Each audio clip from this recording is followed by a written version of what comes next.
menampik anggapan bahwa Jokowi tidak akan menghadiri persidangan. Ia menegaskan bahwa Jokowi bakal menghadiri persidangan yang akan datang. Tanya itu, Jokowi juga disebut siap untuk menunjukkan ijazah di hadapan majelis hakim.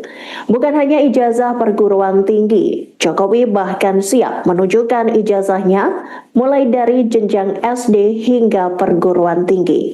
Meski begitu, Yakub belum mengetahui pada tahap persidangan kapan ijazah itu akan ditunjukkan. Semua proses akan dilakukan sesuai mekanisme persidangan. Waktu penunjukan ijazah juga akan mengikuti arahan majelis hakim. Saat ini pihak kuasa hukum masih menunggu jadwal resmi sidang dari kejaksaan dan pengadilan.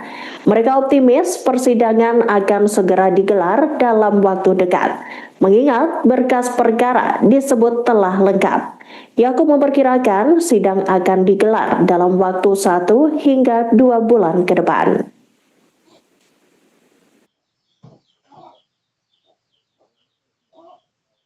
Ketemu Pak Jokowi, Mbak? Iya, pagi ini kami bersilaturahmi tentunya dengan Pak Jokowi, sekaligus kita memberikan sedikit update lah ya dengan perkembangan kasus yang ada di Polda Metro Jaya. Karena kami yakini perkara ini akan segera disidangkan juga, jadi kami tadi cukup diskusi juga tindak lanjutnya seperti apa, prosesnya nanti berapa lama dan sebagainya.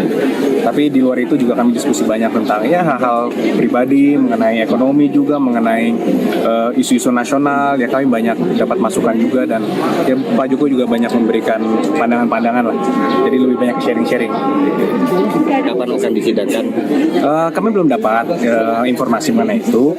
Tapi yang jelas tadi juga kami konfirmasi lagi, walaupun kami sudah tahu sebenarnya ini, tapi kami konfirmasi lagi ke Pak Jokowi, Pak, nanti kehadiran Bapak di sidang akan seperti apa? Dan beliau tegaskan bahwa nanti saya akan hadir di persidangan dan menunjukkan ijazahnya. Jadi itu hal-hal yang mungkin kalau selama ini masih dipertanyakan oleh berbagai pihak mengenai Pak Jokowi nggak akan hadir, ijazahnya tidak akan tunjukkan. Itu tidak benar dan kami tegaskan Pak Jokowi akan hadir nanti di persidangan dan menunjukkan ijazahnya. Dari SD sampai SD, walaupun yang dipersoalkan yang UGM mungkin, tapi yang sebelum-sebelumnya Pak Jokowi juga berkenan untuk menunjukkan. itu pada saat sidang apa? Yang nanti di kasus Polda Metro Jaya. Itu maksudnya mungkin apakah pada saat pemeriksaan pokok perkara atau sudah? Itu nanti tentunya kami serahkan kepada majelis tata cara bersidangnya. Tapi biasanya pas pemeriksaan Pak Jokowi itu akan dimintakan. Rencana persidangannya kapan, Mas? Kami masih menunggu jadwalnya. Tentunya itu kewenangan ada di kejaksaan dan juga ketika itu sudah masuk ke pengadilan, nanti akan ada teknis penentuan jadwal sidang dan sebagainya. Tapi biasanya keyakinan kami sih, karena berkas sudah lengkap, seharusnya tidak lama lagi ya. Harapannya mungkin dalam 1-2 bulan ini mudah-mudahan.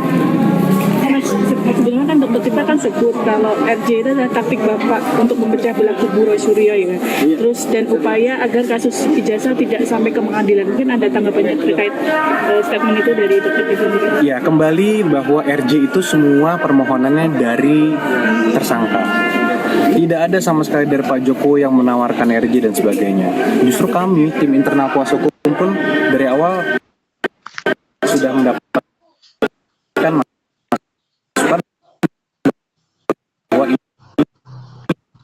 harus bukan RJ. Jadi memang kalau ada dikatakan itu strategi Pak Jokowi, percayalah sama sekali tidak terbayangkan oleh kami pun akan terjadi RJ. Ternyata tapi Pak Jokowi berbesar hati untuk memberikan itu. Pak Jokowi masih mau ke RJ nggak untuk kedua?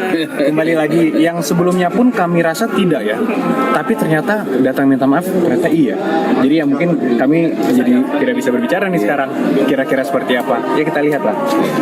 Tapi prosesnya juga memakan waktu agak lama. Apa yang mungkin menjadi faktor kenapa sampai memakan waktu? Iya, kalau lama atau tidak menurut saya agak subjektif. Karena begini, jumlah alat buktinya sangat banyak, saksinya banyak, barang buktinya banyak, dan kami yakin bahwa penyidik sudah melakukan upaya terbaiknya. Dan ternyata ada juga sekarang campur tangan kan dari kejaksaan, karena ntar akan dilimpahkan dan akan disidangkan kan oleh penuntut umum nanti jaksa. Jadi akan bolak-balik pemberkasan dan sebagainya. Kami kami rasa sih masih cukup wajar ya. Dan kami malah pede dengan ini agak sedikit lama, mungkin menurut beberapa orang berarti berkasnya nanti akan makin luar biasa mantapnya, sehingga di persidangan pembuktiannya tidak akan menjadi sangat sulit lah. Jadi Pak Jokowi Secara umum nggak ada ya, hanya ya mungkin kita terus aja jalan terus. Tentunya karena kita yakini dari awal secara objektif dari sisi hukumnya kami yakini kuat. Mudah-mudahan semua dilancarkan aja. Ya, apa Mas? Surya dan Tifa kan mau minta berhenti kasus ini seperti apa? Kalau minta berhenti kan bukan ke kami ya. Minta berhenti tentunya salah satu bisa mengajukan RJ. Kalau ke penyidik itu pun belum tentu disetujui. Tapi tentunya semua tindakan mereka itu kan harus dipertanggungjawabkan secara hukum. Dan kami sudah berkali-kali dulu meminta untuk dilakukan klarifikasi. Tolong ditarik omongannya karena hal yang disampaikan mengenai fitnah ijazah Pak Jokowi tidak benar, ternyata tidak juga. Jadi kami yakini satu-satunya jalan yang harus ditempuh memang harus jalur hukum. Apalagi Indonesia negara hukum. Daripada kita berdebat terus di media, di TV dan sebagainya, yang menjadi korban itu siapa? Masyarakat, Mas. Kalau ada informasi yang tidak benar. Jadi Pak Jokowi ingin sekali masyarakat tidak lagi menjadi korban menerima informasi yang tidak benar. Oke. Terima kasih.